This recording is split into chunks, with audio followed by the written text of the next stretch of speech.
প্রথমেই দেখে নেব আজকের বিশেষ গুরুত্বপূর্ণ সংবাদ শিরোনাম।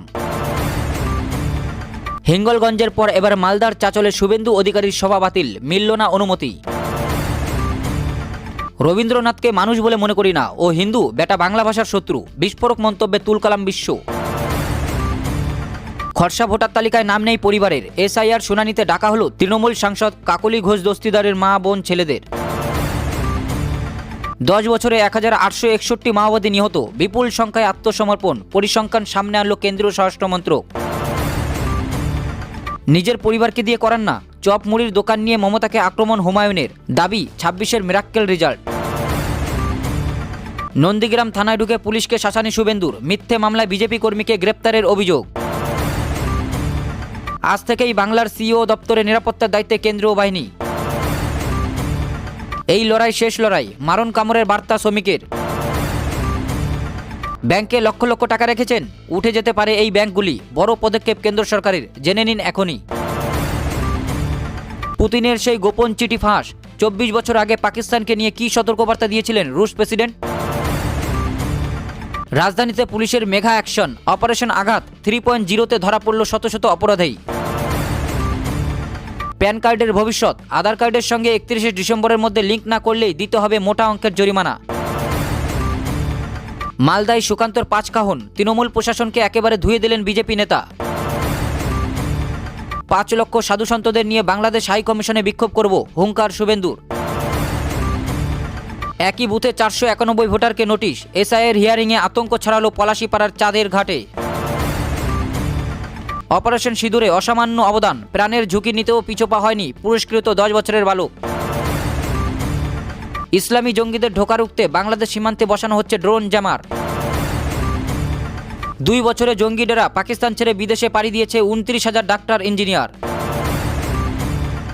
অপারেশন নন্দীগ্রাম পুনরুদ্ধার, শুভেন্দুর গড়ে জানুয়ারিতে সেবাশ্রয় শিবির তৃণমূলের। 26-এর বিধানসভায় বিজেপির বিরাট জয়, চাঞ্চল্যকর তথ্য সামনে এলো। প্রিয় দর্শক, এবার আসছি বিস্তারিত খবরে। হিঙ্গলগঞ্জের পর এবার মালদায় রাজ্যের বিরোধী দলনেতা শুভেন্দু অধিকারীর সভা বাতিল, মিলল না প্রশাসনিক অনুমতি। মালদার চাচলে সভা বাতিল শুভেন্দুর, আর 1.5 মাস সময় আছে, তারপর বাতিল করতে পারবে না, পাল্টা বক্তব্য বিরোধী দলনেতা বলেন, এই জিনিস 102 বার করেছে। 29 তারিখে ভ্যাকেশন বেঞ্চ রয়েছে, পার্টির পক্ষ থেকে সেখানে আবেদন করবে, চেষ্টা করবে, আর মাস দেড়েক সময় রয়েছে, তারপরে পারমিশন দিতে পারবে না। উন্নয়নের পাঁচালির টোটো কেউ ভাঙচুর করেনি, তাও পুলিশ মিথ্যে কেস দিয়েছে, দাবি শুভেন্দু অধিকারীর। মোহাম্মদপুর প্রাথমিক বিদ্যালয় প্ল্যাটিনাম জুবিলির উৎসব উদযাপনের প্রথম দিনে উপস্থিত ছিলেন এলাকার বিধায়ক তথা রাজ্যের বিরোধী দলনেতা শুভেন্দু অধিকারী। শিক্ষা ব্যবস্থার হাল নিয়ে নন্দীগ্রামে প্রশ্ন তোলেন রাজ্যের বিরোধী দলনেতা শুভেন্দু অধিকারী বলেন, এই শিক্ষা ব্যবস্থার সর্বনাশ করে দিয়েছে।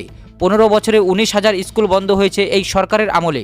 সরকারি শিক্ষা ব্যবস্থা ভয়াবহ জায়গায় গিয়েছে। মালদার চাচলে সভা বাতিল হয়েছে শুভেন্দুর। সেই প্রসঙ্গে বিরোধী দলনেতা বলেন, এই জিনিস 102 বার করেছে। 29 তারিখ ভ্যাকেশন বেঞ্চ রয়েছে, পার্টির পক্ষ থেকে সেখানে আবেদন করবে, চেষ্টা করবে, আর মাস দেড়েক সময় রয়েছে, তারপরে পারমিশন দিতে পারবে না। গত পরশু সন্ধ্যায় মমতা বন্দ্যোপাধ্যায়ের উন্নয়নের পাঁচালী টাবলো ভাঙচুর করার অভিযোগ ওঠে বিজেপির বিরুদ্ধে। ঘটনায় পুলিশ একজনকে গ্রেপ্তার করেছে। শুভেন্দু অধিকারী সেই নিয়ে বলেন, ওই টোটো পুকুরে উল্টে গিয়েছিল, হিন্দুদের ওপর অত্যাচার চলছে, আর মাস দেড়েক সময় রয়েছে, তারপরেই সব পাল্টে যাবে। রবীন্দ্রনাথকে মানুষ বলে মনে করি না, ও হিন্দু, বেটা বাংলা ভাষার শত্রু, বিস্ফোরক মন্তব্যে তুলকালাম বিশ্ব। রবীন্দ্রনাথকে মানুষ বলে মনে করি না, ঠাকুর তো হিন্দু মানুষ, আমরা কি বিবেক বেঁচে খেয়েছি? রবীন্দ্রনাথ বাংলাদেশের শত্রু, বাংলা ভাষার শত্রু।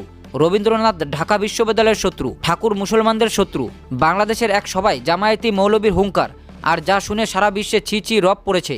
বিশ্বকবি রবীন্দ্রনাথ ঠাকুর, যার গান গেয়ে স্বাধীন বাংলাদেশের যাত্রা শুরু, দেশটার জাতীয় সঙ্গীত রবীন্দ্রনাথেরই, তার মৃত্যুর এত বছর পরও তিনি একই রকমভাবে প্রাসঙ্গিক। সারা বিশ্বের কাছে বিশ্বকবির মতো মুক্তমানা উদার সর্বধর্ম সমন্বয় ঘটানোর জন্য রাখি বন্ধন উৎসবের আয়োজন করা, বিশ্বের দরবারে উদার মানসিকতার সর্বোৎকৃষ্ট মানসিকতা তুলে ধরা। রবীন্দ্রনাথকে নিকৃষ্ট ভাষায় আক্রমণ করেছে বাংলাদেশের তথাকথিত হুজুর এক মজলিসে, আর নিন্দার ঝড় ছড়িয়েছে সর্বত্র। রবীন্দ্রনাথ ধর্মের হিন্দু ছিলেন না, তিনি ছিলেন ব্রাহ্ম, মূর্তি পূজার বিরোধী। পুরো ঠাকুর পরিবার ব্রাহ্ম ধর্মের ভাবধারায় চলেছেন সারা জীবন, কিন্তু মূর্খ অশিক্ষিত ধর্মান্ধ মৌলবাদী বাংলাদেশের হুজুররা তা জানেন না। তারা অশিক্ষার চরম অন্ধকারে নিমজ্জিত। তাই ভরা মজলিসে রবীন্দ্রনাথকে এ হেন অপমান তাদের পক্ষেই খুব অবাক করা ঘটনা নয়। বাংলাদেশ এমনি এখন অশান্ত। 17 বছর পর দেশে ফিরেছেন খালেদা জিয়ার পুত্র বিএনপির চেয়ারপারসন তারেক রহমান জিয়া। তার আগে অগ্নিগর্ভ বাংলাদেশে বয়ে গিয়েছে রক্তের স্রোত। একের পর এক হত্যালীলা, ইনকিলাব মঞ্চের নেতা ওসমান হাদির মৃত্যু, তারপর হিন্দু যুবক দীপু দাসের মৃত্যু। এই দুই ঘটনার পরই বাংলাদেশের অশান্তির আন্তর্জাতিক খবরে জায়গা পেয়েছে। এক কথায় আগুন ছড়িয়ে পড়েছে বাংলাদেশে। ঘটনার সূত্রপাত গত 12ই ডিসেম্বর রাজধানীর পল্টনের বিজয়নগর এলাকায় ভর দুপুরে মোটরসাইকেলে আসা দুই যুবক শরীফ ওসমান হাদিরকে লক্ষ্য করে মাথায় গুলি করে পালিয়ে যায়। মুমূর্ষু অবস্থায় তাকে প্রথমে ঢাকা মেডিকেল কলেজ হাসপাতালে এবং পরে এভার কেয়ার হাসপাতালে ভর্তি করা হয়। অবস্থার অবনতি হলে 15ই ডিসেম্বর তাকে উন্নত চিকিৎসার জন্য সিঙ্গাপুরে নেওয়া হয়। সেখানে চিকিৎসাধীন অবস্থায় 18ই ডিসেম্বর তার মৃত্যু হয়। গত শনিবার 20 ডিসেম্বর জাতীয় সংসদ ভবনে দক্ষিণ প্লাজায় তার নামাজের জানাজা অনুষ্ঠিত হয় এবং পরে ঢাকা বিশ্ববিদ্যালয়ের কেন্দ্রীয় মসজিদ সংলগ্ন জাতীয় কবি নজরুল ইসলামের সমাধির পাশে তাকে সমাহিত করা হয়। এই হত্যাকাণ্ডকে কেন্দ্র করে দেশ জুড়ে বিক্ষোভ ও উত্তেজনা সৃষ্টি হয়। গত বৃহস্পতিবার রাতে সিঙ্গাপুর হাসপাতালে হিজবুত তাহরির জঙ্গি তথা ইনকিলাব দলের আহ্বায়ক শরীফ ওসমান হাদির মৃত্যুর খবর ছড়িয়ে পড়তেই দেশ জুড়ে বেনজির তাণ্ডব শুরু করে ইসলামী জঙ্গিরা। হাদি হত্যাকাণ্ডের রেশ কাটতে না কাটতেই 16 ডিসেম্বর ময়মনসিংহের ভালুকায় এক নারকীয় ঘটনা ঘটে। ধর্ম অবমাননার অস্পষ্ট অভিযোগে 27 বছর বয়সী হিন্দু যুবক দীপুচন্দ্র দাসকে পিটিয়ে হত্যা করা হয়। তবে তদন্ত যত এগোচ্ছে তত স্পষ্ট হচ্ছে যে এটি কেবল তাৎক্ষণিক, কোনো ক্ষোভ ছিল না। কারখানার ভূমিকা, র্যাব ও পুলিশের তদন্তে দেখা গেছে কারখানার সুপারভাইজাররা দীপুকে নিরাপত্তা দেওয়ার বদলে তাকে জোরপূর্বক পদত্যাগ করতে বাধ্য করেন এবং উন্মত্ত জনতার হাতে তুলে দেন। পুলিশ জানিয়েছে কারখানার কর্তৃপক্ষ অনেক দেরিতে খবর দিয়েছে। এসপি ফারহাদ হোসেনের ভাষায়, ঠিক সময়ে একটি ফোন করলে হয়তো দীপু বেঁচে যেত। তার মাঝেই ঢাকার সাংস্কৃতিক প্রতিষ্ঠান ছায়ানাটে ভাঙচুর, হারমোনিয়াম, তবলা, সেতার, গিটার ভেঙে টুকরো করে আগুন জ্বালিয়ে খাক করে দিয়েছে জামাতিরা। আর এই ঘটনা থেকে স্পষ্ট বাংলাদেশের বেশিরভাগ মানুষের মধ্যে রবীন্দ্র বিদ্বেষ কতটা তীব্র। নিজের পরিবারকে দিয়ে করান না চপ মুড়ির দোকান নিয়ে মমতাকে আক্রমণ হুমায়ুনের। দাবি 26-এ মিরাক্কেল রেজাল্ট। আসন্ন বিধানসভা নির্বাচনের আগে নয়া দল গড়েছেন। যত দিন যাচ্ছে লক্ষ্যমাত্রাও লাগাতার বাড়িয়ে চলেছেন রোজ। এবার সরাসরি মমতা বন্দ্যোপাধ্যায় সরকারের পতনের ভবিষ্যদ্বাণী করলেন জনতা উন্নয়ন পার্টির প্রতিষ্ঠাতা হুমায়ুন কবির। 2026 সালে পশ্চিমবঙ্গে মমতা সরকারের পতন ঘটবে বলে দাবি করেন তিনি। শনিবার সংবাদ মাধ্যমের মুখোমুখি হয়ে সরাসরি মমতাকে আক্রমণ করেন হুমায়ুন। মুখে মুসলিম প্রীতি দেখালেও আসলে মমতা সনাতনী হিন্দুদের তোষণ করে চলেছে বলে দাবি করেন তিনি বলেন, বাংলার মুসলিমদের বলবো, আগামী ভোটে এই অকর্মণ্য তোলাবাজ দুর্নীতিগ্রস্ত সরকারটাকে বিদায় দিতে হবে। গনি খান চৌধুরী বলতেন, সিপিএমকে বঙ্গোপসাগরে নিক্ষেপ করবেন। আমার স্থির বিশ্বাস ওর মতো হবে না। হুমায়ুন কবির বেঁচে থাকতে থাকতেই তৃণমূলের পতন ঘটবে, 26 সালেই পতন ঘটবে। এদিন নিয়োগ দুর্নীতি প্রসঙ্গ টেনেও মমতাকে আক্রমণ করেন হুমায়ুন। তার বক্তব্য, মানুষকে নিদান দিচ্ছেন চপ মুড়ি ঘুগনির দোকান খোলার। ওর পরিবার তো অনেক লোক আছে, তাদের দিয়ে করান না। ওদের পরিবারের লোক কী করছে তা মানুষের কাছে তুলে ধরতে হবে। যে 25,752 জনের চাকরি গিয়েছে তাদের কি অবস্থা? প্রত্যেকটা জায়গায় দুর্নীতি ছেয়ে গিয়েছে। দুর্নীতিমুক্ত বাংলায় নতুন সরকার আনতে সর্বস্ব দিয়ে লড়ব। এর আগে 2026 সালের বিধানসভা নির্বাচনে 135টি আসনে লড়ার কথা জানিয়েছিলেন হুমায়ুন। এদিন তিনি জানিয়েছেন 182টি আসনে লড়বেন। নির্বাচনে আইএসএফ এবং আসাউদ্দিন ওয়াইসির মিমের সঙ্গে জোট বাঁধা নিয়েও আশাবাদী হুমায়ুন।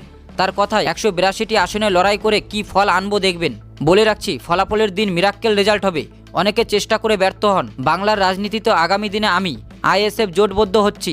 মিম যোগদান করলে স্বাগত জানাচ্ছি। হুমায়ুন জানিয়েছেন আগামী বছর 31শে জানুয়ারির মধ্যেই জোট আসন বন্টন সেরে ফেলবেন তিনি। তারপর প্রচারে নামবেন। দিনে 3টি করে বিধানসভায় প্রচারে যাবেন তিনি। সময় বাঁচাতে ব্যবহার করবেন হেলিকপ্টার। তবে তৃণমূল, বিজেপি, কংগ্রেস, সিপিএম কাউকে নিয়েই ভাবিত নন হুমায়ুন। তার সাফ কথা, হোক না লড়াই, বাংলার মানুষ কাকে বেছে নেন দেখা হোক পরীক্ষা করে। তবে আইএসএফ এবং মিমের সঙ্গে জোট যে এখনও চূড়ান্ত হয়নি তা মেনে নিয়েছেন হুমায়ুন। তিনি জানুয়ারি মাস পর্যন্ত অপেক্ষা করতে রাজি বলে জানিয়েছেন। এই লড়াই শেষ লড়াই। মারণ কামড়ের বার্তা শ্রমিকের। নির্ঘণ্ট ঘোষণা হয়নি, তবে বাংলায় বাড়ছে ভোটের উত্তাপ। এই আবহে দলের নেতাকর্মীদের বড় বার্তা দিলেন রাজ্য বিজেপির সভাপতি শ্রমিক ভট্টাচার্য। 21-এর ভোটে রাজ্যে পরিবর্তন স্বপ্ন বাস্তবায়িত করতে পারেনি গেরুয়া শিবির। এবার শ্রমিক বুঝিয়ে দিলেন এটাই শেষ লড়াই। কেন এ কথা বললেন তিনি, আরও ব্যাখ্যা দিলেন রাজ্য বিজেপির সভাপতি। গত পরশু দেশের প্রাক্তন প্রধানমন্ত্রী প্রয়াত অটল বিহারী বাজপেয়ীর 101তম জন্মজয়ন্তী উপলক্ষে ন্যাশনাল লাইব্রেরিতে সুশাসন দিবস পালন করে বিজেপি। সেখানে শ্রমিক ছাড়াও ছিলেন রাজ্য বিজেপির 2 প্রাক্তন সভাপতি সুকান্ত মজুমদার ও রাহুল সিনহা। ছিলেন বিধানসভায় বিরোধী দলনেতা শুভেন্দু অধিকারী।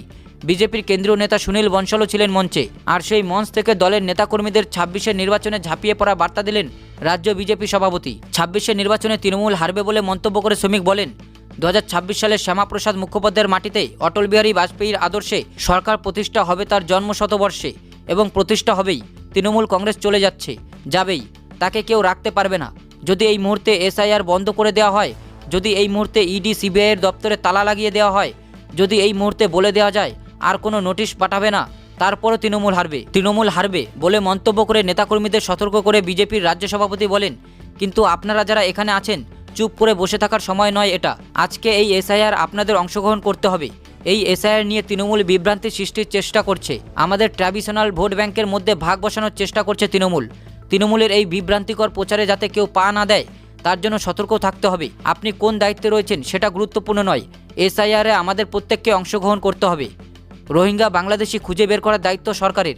এখন আর বক্তৃতা করলে হবে না, মানুষ তৈরি বিজেপিকে ভোট দেওয়ার জন্য, আর লোক দেখছে বিজেপি তৈরি কিনা। এই নির্বাচন ডবল ইঞ্জিন তৈরির নির্বাচন, গঙ্গোত্রী থেকে গঙ্গাসাগর পর্যন্ত সরকার তৈরির নির্বাচন।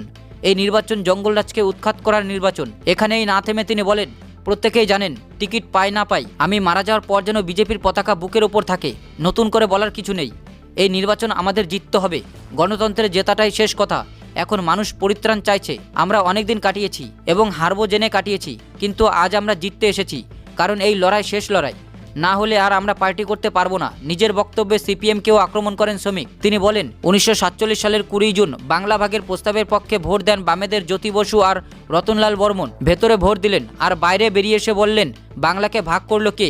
শ্যামাপ্রসাদ আবার কে? এটাই বামপন্থীদের চরিত্র। এভাবেই এরা দীর্ঘদিন রাজনীতি চালিয়ে গিয়েছে। এই মিথ্যাচারের জবাব দেওয়ার সময় এসেছে। 10 বছরে 1861 মাওবাদী নিহত, বিপুল সংখ্যায় আত্মসমর্পণ।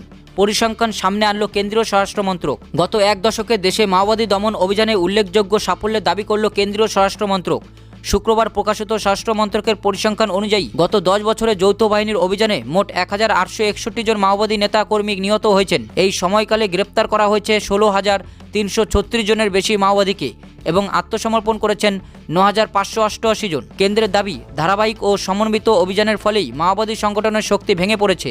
মাওবাদী দমন অভিযানে সাফল্যের খতিয়ান তুলে ধরল শাহের মন্ত্রক। কেন্দ্রীয় স্বরাষ্ট্রমন্ত্রী অমিত শাহ আগেই ঘোষণা করেছেন, আগামী বছরের 31শে মার্চের মধ্যে নিষিদ্ধ সংগঠন সিপিআই মাওবাদীকে সম্পূর্ণ নির্মূল করা হবে।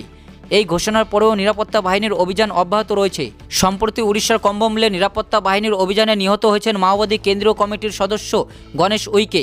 পাশাপাশি ছত্তিশগড়, অন্ধ্রপ্রদেশ ও উড়িষ্যায় সংগঠনের সশস্ত্র শাখা পিএলজির একাধিক যোদ্ধার মৃত্যু হয়েছে সংঘর্ষে। স্বরাষ্ট্র মন্ত্রকের দাবি অনুযায়ী মাওবাদী দমন অভিযানে 2025 সাল সর্বাধিক সাফল্যের বছর হিসেবে উঠে এসেছে। শুধুমাত্র চলতি বছরেই 335 জন মাওবাদী নেতা কর্মী নিহত হয়েছেন এবং আত্মসমর্পণ করেছেন 2167 জন, যা সর্বকালীন রেকর্ড।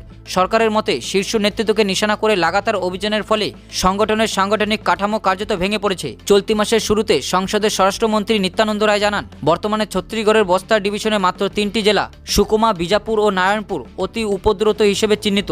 তার দাবি, 2018 সালের এপ্রিলে যেখানে মাওবাদী প্রভাবিত জেলার সংখ্যা ছিল 126, তা ধাপে ধাপে কমে 2025 সালে অক্টোবরে মাত্র 11টিতে নেমে এসেছে।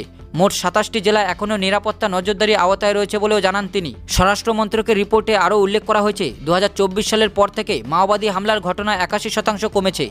2004 থেকে 2014 সালের মধ্যে যেখানে মাওবাদী হামলায় 6,508 জনের মৃত্যু হয়েছে, সেখানে 2015 থেকে চলতি বছরে মে পর্যন্ত মৃত্যুর সংখ্যা কমে দাঁড়িয়েছে 1,868। নর্থ ব্লকের হিসাব অনুযায়ী 2014 সালের মে থেকে 2025 সালের 1 ডিসেম্বর পর্যন্ত সারা দেশে মাওবাদী ক্যাডারদের বিরুদ্ধে মোট 27,765টি অভিযান চালানো হয়েছে। কেন্দ্রের দাবি, এই ধারাবাহিক চাপে রেড করিডরে সক্রিয় মাওবাদীর সংখ্যা এখন 1,2-1 মধ্যে সীমাবদ্ধ।